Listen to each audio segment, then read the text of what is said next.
महाराष्ट्र नवनिर्माण सेनेचा विजय हो.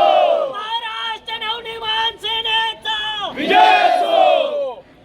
अरे पगार आमच्या हक्काचा नाही कुणाच्या, आमच्या हक्काचा नाही कुणाच्या बापाचा. कोण बोलते देणार ना, कोण बोलते देणार ना, घेतल्याशिवाय राहणार नाही.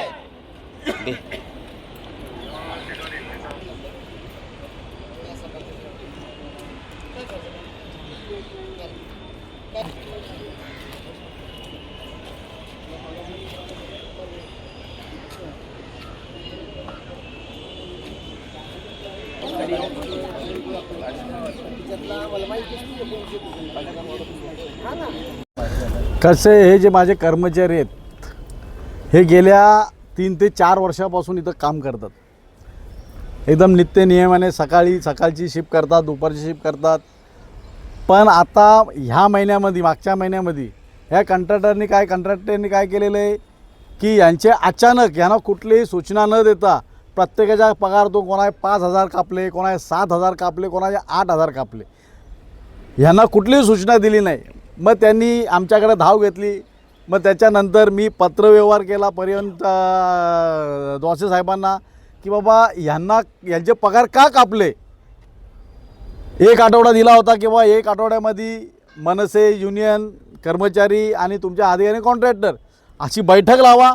पण त्यांनी कुठल्याही प्रकारची बैठक लावली नाही. म्हणून आम्ही 1 आठवड्याची वाट पाहिली. 1 आठवड्यानंतर आम्ही निर्णय घेतलेला आहे की आम्ही सगळे कर्मचारी जे ड्रायव्हर आहे, कंडक्टर आहेत, हे सामूहिक सुट्टीवर आज गेलेले आहेत.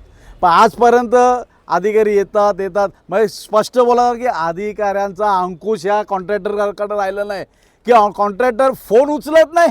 मग एवढी मजुरी आहे. मी तर तुमच्या माध्यमातून आयुक्त साहेबांना सांगतोय की हा हरामखोर जो बरकतचा जो कॉन्ट्रॅक्टर आहे त्याला काळी यादीत टाका. 7 महिने झाले ह्या माझ्या कर्मचाऱ्याचे PF टाकला नाही, पगार वेळेवर मिळत नाही.